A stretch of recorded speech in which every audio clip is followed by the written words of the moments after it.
ধন্যবাদ। আমাদের প্রিয় নেতা, প্রিয় অভিভাবক দেশনায়ক তারেক রহমান আগামী 11ই জানুয়ারি এই টাঙ্গাইলে আসবেন। এই টাঙ্গাইলের সফর কিন্তু ওনার প্রথম সফর।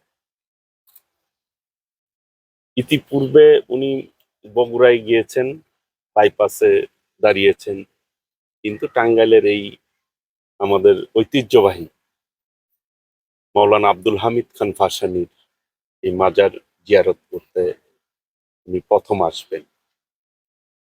টাঙ্গাইলবাসী খুবই আনন্দিত, উদ্বেলিত এবং উচ্ছ্বাসের সহিত এই প্রোগ্রামটি তারা গ্রহণ করেছেন এবং দেশনায়ক তারেক রহমানের স্বাগত জানানোর জন্য দল মত নির্বিশেষে শ্রেণী পেশার সকল মানুষই অধীর আগ্রহে অপেক্ষা করছে কখন আসবে, তাকে এক নজর দেখবে। আমাদের স্বাধীনতার আন্দোলনের মূল বীজ কিন্তু রোপণ করেছিলেন মৌলানা আব্দুল হামিদ খান ভাসানী।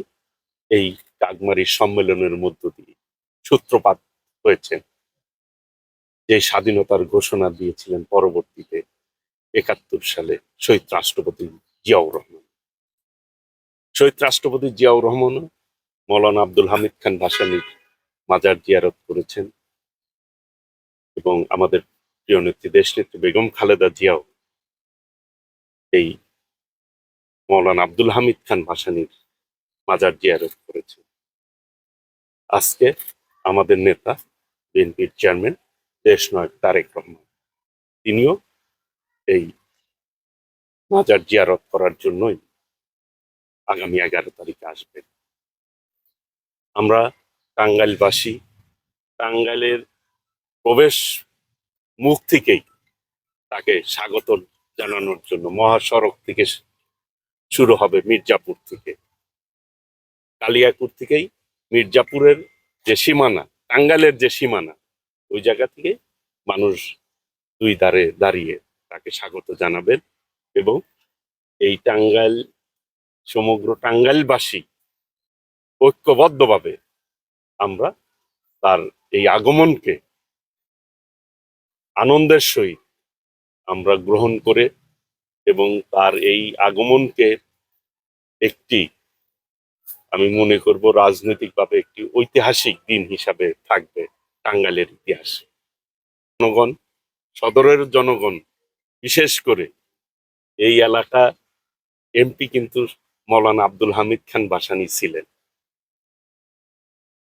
সেই টাঙ্গাইল সদরের জনগণেরও আলাদা একটা আনন্দ এবং ঈদের মতো আনন্দ তারা অনুভব করছে এবং তারা অধীর আগ্রহে অপেক্ষা করছেন সকলেই এক নজর দেখার জন্য।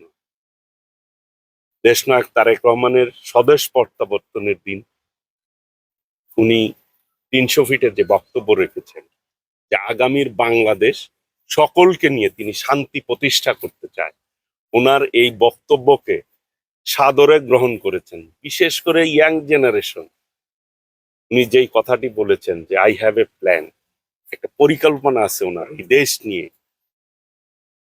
সেটি এই দেশের ইয়াং জেনারেশন, তরুণ সমাজ গ্রহণ করেছেন এবং তার প্রতি আশ্বস্ত হয়ে আগামী দিনে ঐক্যবদ্ধভাবে দেশনায়ক তারেক রহমানের নেতৃত্বে এই দেশের মানুষ একটি গণতান্ত্রিক বাংলাদেশ প্রতিষ্ঠার ক্ষেত্রে সার্বিকভাবে তাকে সমর্থন দিবে। এটি বাংলাদেশের মানুষ ইতিমধ্যেই সেটি ব্যক্ত করেছেন। কাজেই রাজনৈতিক সফর কিন্তু এটাই প্রথম। বাংলাদেশে আসার পরে কোনো ডিস্ট্রিক্টের উদ্দেশ্যে রওনা দেওয়া, এটা কিন্তু প্রথম। কাজেই এটি ইতিহাস, ঐতিহ্য যেটাই বলি আমরা, এটি কিন্তু ইতিহাস হয়ে থাকবে যে টাঙ্গাইল, আমরা সৌভাগ্যবান যে ওনার প্রথম সফর আমরা পেয়েছি এবং কর্মসূচিটা এই মৌলানা আব্দুল হামিদ খান ভাসানীর মাজার জিয়ারতের মধ্য দিয়েই তার কর্মসূচি কিন্তু রাজনৈতিক কর্মসূচি কিন্তু শুরু। কাজেই আবার সদরের জনগণের এই জন্যই ভাগ্যবান যে সদরের সাবেক এমপি মৌলানা আব্দুল হামিদ খান ভাসানী মাজার জিয়ারতের মধ্য দিয়েই তার কর্মসূচি শুরু হচ্ছে। বিএনপি একটি স্বাধীনতার সার্বভৌমত্ব রক্ষার দল হচ্ছে বিএনপি। এই দেশের স্বাধীনতা সার্বভৌমত্বের জন্য বিএনপি লড়াই সংগ্রাম করেছে। বিএনপির প্রতিষ্ঠাতা শহীদ রাষ্ট্রপতি জিয়াউর রহমানের নেতৃত্বে এই দেশের মানুষ বাংলাদেশটি পেয়েছে। কাজেই সমগ্র বিষয়টি নিয়েই আমরা আজকে এই তার আগমনকে কিভাবে স্বাগত জানাবো আমরা নেতাকর্মীরা, সাধারণ জনগণ, সেই জন্যই আমি দেখতে এসেছিলাম আজকে এবং পরিদর্শন করতে এসেছিলাম।